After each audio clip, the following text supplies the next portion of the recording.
You're listening to Rabbi Aryeh Wolbe of Torch in Houston, Texas. This is the Parsha Review Podcast. All right, welcome back, everybody. Good afternoon now. We're past noon. And this week's Parsha is Parshas Emor, third to last portion in the book of Leviticus. Next week's Parsha is Bahar and Bechukosai together, so it's two portions together. Bahar is a very short portion.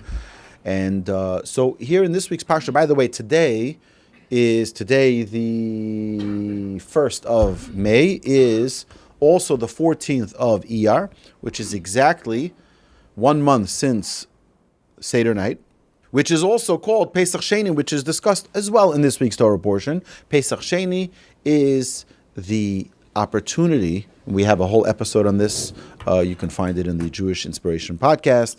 We have a whole episode discussing what the purpose of Pesach Sheni was, and it was giving people another opportunity for those who were not able to make it to Jerusalem on Passover to bring an offering. They had another 30 days they can make it to the temple to be there for today.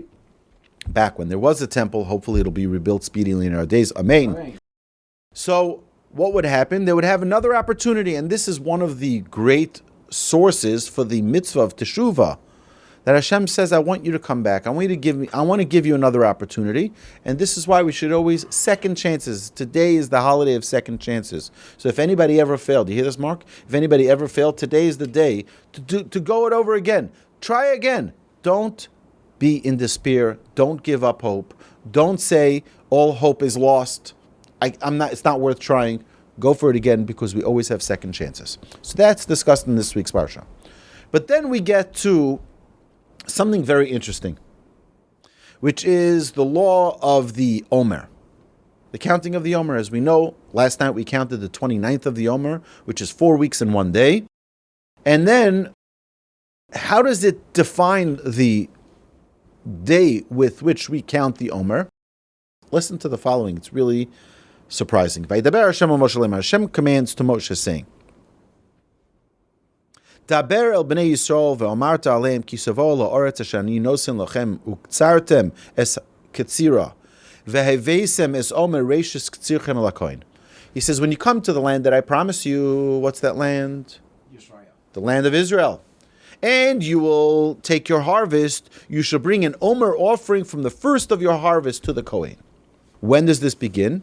Ve'hinifis Omer, and he shall wave the Omer offering, lifnei Hashem, before Hashem, l'ritzonechem, to gain favor for you. When does it begin? Mimacharas HaShabbos yinifeu HaKohen, on the day after the Sabbath.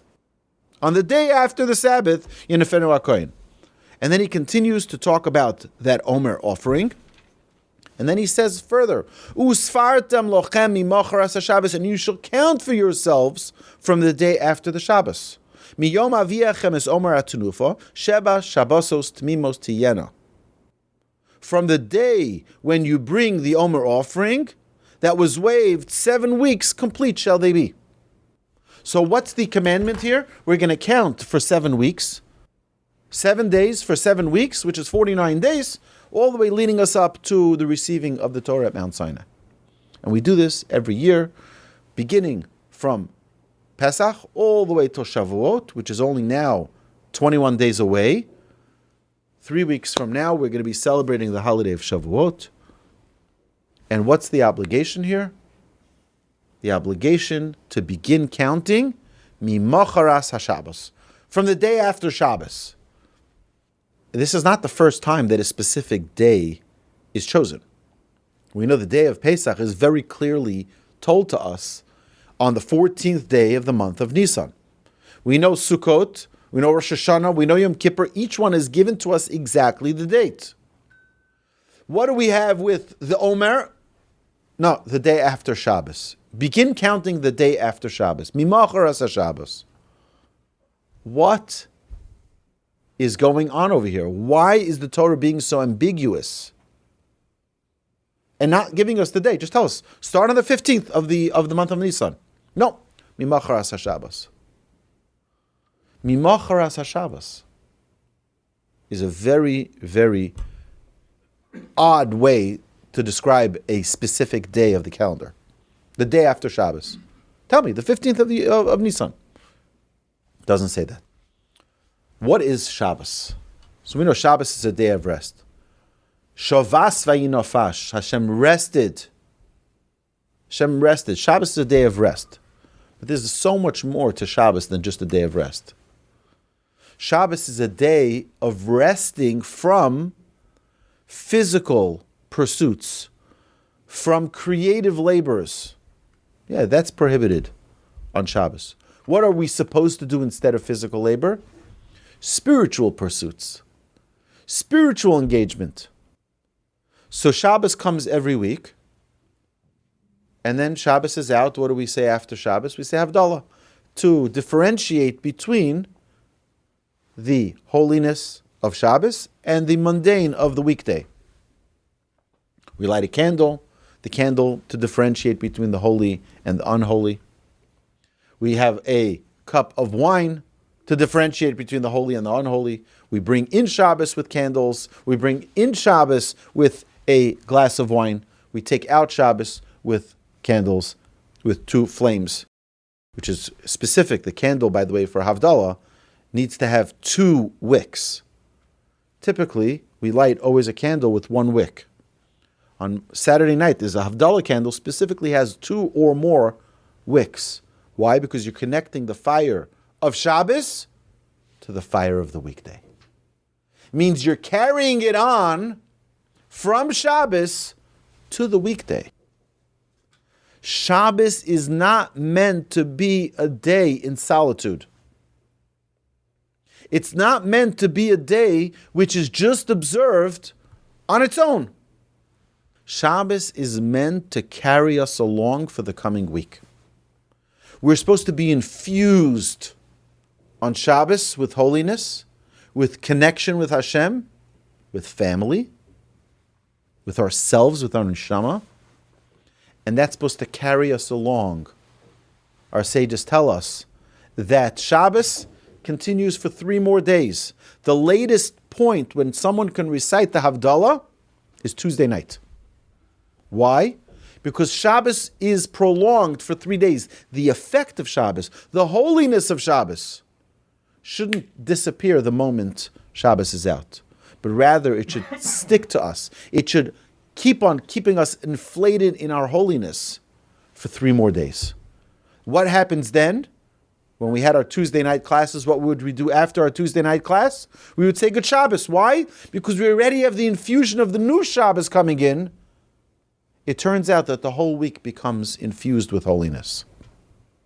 The beginning of Wednesday, which starts on Tuesday night, is when people already start wishing each other Good Shabbos. When are we supposed to start preparing for Shabbos? We start already on Tuesday night, which is already Wednesday. Why? Because we're already excited for the new infusion of holiness. Sages teach us something incredible from these words in our Parsha this week. And that is Mimacharas HaShabbos. From the day after Shabbos, when we are inspired, what is Pesach? Pesach is a day of unbelievable revelation. Pesach is a time of closeness with Hashem. It's a time where we have the blast of emunah, where we feel such a closeness with God. You know what happens the next day? It's not just an ordinary day. It's Mimacharas HaShabbos. It's the day after Shabbos where you're still carried, where you're still floating from that influence of Shabbos. How do we prepare ourselves for Shavuot? We don't prepare ourselves, oh, Shavuot is coming, now we have to start preparing. No, we're floating from Pesach. Pesach infuses us with such holiness, it carries us along all the way to Shavuot. That's the way, specifically for Shavuot, we have to carry the Pesach, which our sages tell us, Shavuot is the only federal holiday, the only biblical holiday that does not fall in the middle of the month. Sukkot, on the 14th of Tishrei. We have Pesach, the 14th of Nisan. Even, by the way, Purim is on the 14th of Adar. We have Tu B'Shvat in the middle of Shvat.